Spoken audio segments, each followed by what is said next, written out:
Assalamualaikum warahmatullahi wabarakatuh. Kami dari kelompok 1 Yang terdiri dari saya sendiri, Putri Febriani, Dias Ajija, Dede Ahadin, As Astriati, Asih Sulastri, Risa Yulia, Fidiatul Amalia, Sari Istifajar, dan Sri Rizky. Baik, di sini saya akan menjelaskan materi tentang bad news. Bad news adalah situasi yang dimaknai ketika tidak ada lagi harapan atau ancaman mensejahterakan fisik dan mental. Pentingnya menyampaikan bad news kepada pasien yang pertama karena pasien ingin tahu kondisinya. Yang kedua, pasien ingin tahu terapi dan prognosis dan efek sampingnya. Yang ketiga, jika kita tidak memberikan informasi kepada pasien, kita telah melanggar hak otonomi pasien. Jika kita melanggar hak itu, maka akan hilangnya kepercayaan pasien kepada perawat. Skill yang harus dimiliki seorang perawat dalam menyampaikan bad news kepada pasien, yang pertama adalah skill komunikasi terapeutik. Yang kedua adalah mengetahui kondisi atau diagnosa pasien. Yang selanjutnya, langkah-langkah yang harus dilakukan dalam menyampaikan bad news adalah speaker step. Yang pertama adalah setting up, yaitu persiapan, di mana kita sebagai perawat mempersiapkan apa saja yang akan diinformasikan kepada pasien dan mengetahui juga kondisi pasien seperti apa.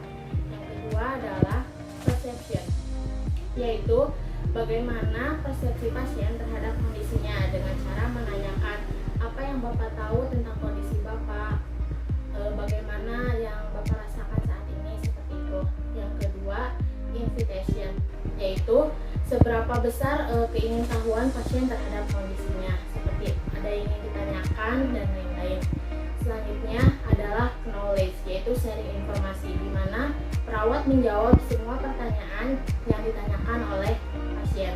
Berikutnya adalah emotion, yaitu memberikan respon kepada pasien, seperti saya tahu apa yang Bapak rasakan, saya tahu kondisi yang Bapak alami saat ini.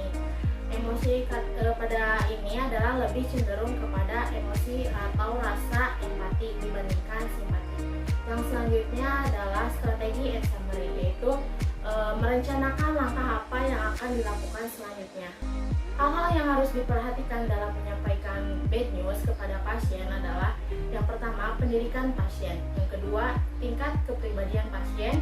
Yang ketiga adalah sosial budaya pasien. Yang keempat adalah cara pandang pasien. Selamat menyaksikan. Ma, tolong ambilin minum.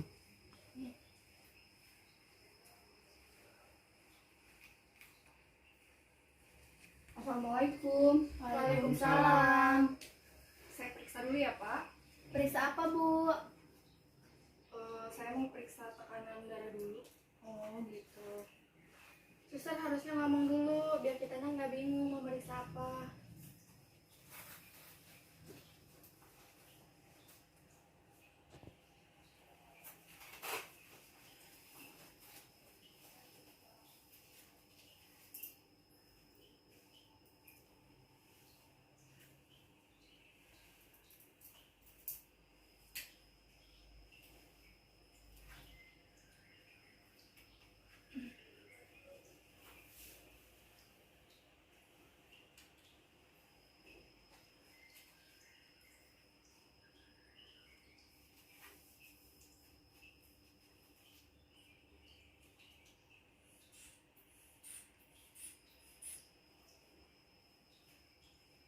Gimana kondisi bapak saya, Sus?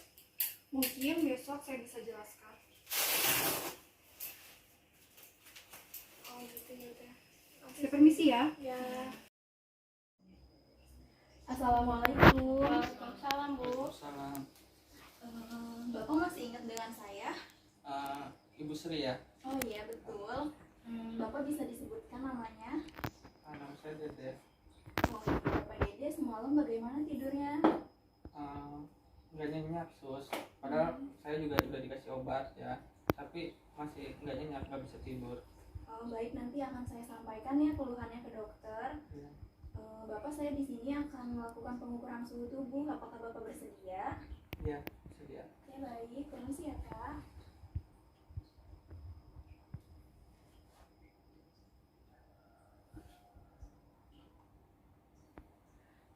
Bapak suhu tubuhnya 36,8 derajat Celcius. Normal ya Pak ya? Ibu, kata dokter, gimana kondisi suami saya? Kondisi Bapak mungkin bisa saya jelaskan besok ya Bu setelah pemeriksaan dokter. Oh iya Bu. Bapak, Ibu, kalau begitu saya pamit dulu ya. Kalau Ibu dan Bapak butuh bantuan bisa panggil saya di ruang jaga perawat. Iya Bu. Saya pamit ya. Assalamualaikum. Iya, Terima kasih Bu. Assalamualaikum. Waalaikumsalam. Bu, Pak, Iya. tadi kata dokter, dokter bilang kalau penyakit TB paru Bapak sudah menjadi kanker paru. Hah? Yang benar Sus? Iya benar Bu. Sudah Bu, sudah jangan nangis. Gimana sih ibu ini? Saya sedih lah lihat kondisi suami saya kayak gini. Udah mah. Ya sudah kalau begitu, saya pamit ya Bu, Pak.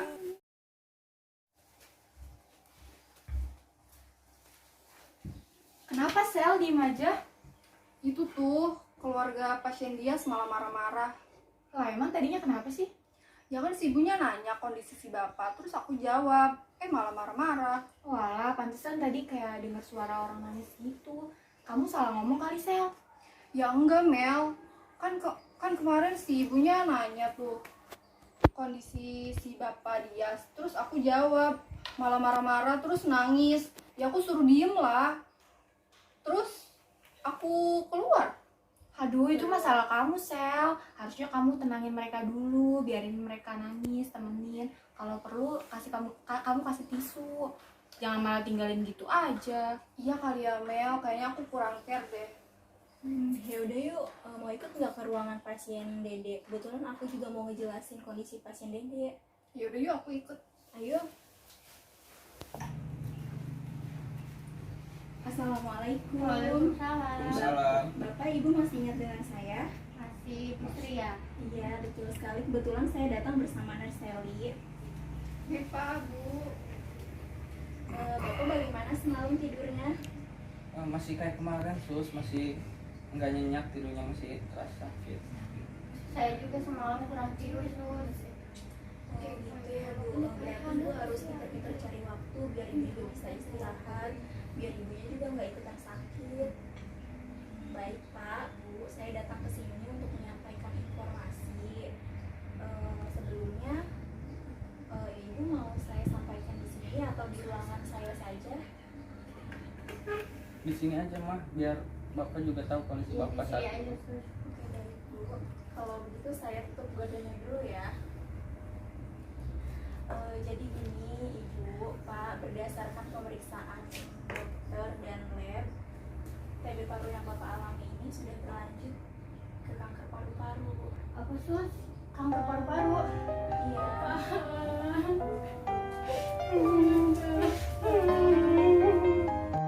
Saya tahu mungkin Bapak ini sedih dengarnya. Tapi setiap ujian pasti ada hikmahnya dan saya harap Bapak dan Ibu tidak sedih berlarut-larut. Jadi prosedur selanjutnya biar Bapak sampaikan ya Bu. Baik, Sus. Sebelumnya ada Bagaimana kau merasa bangga akan dunia yang sementara? Tuh kan, kalau kita ngomongnya betul, ngomongnya benar, pasien juga bakal nerima dengan baik dan pasien juga bakal ngerti, jadi pasien nggak bakal marah. Iya ya,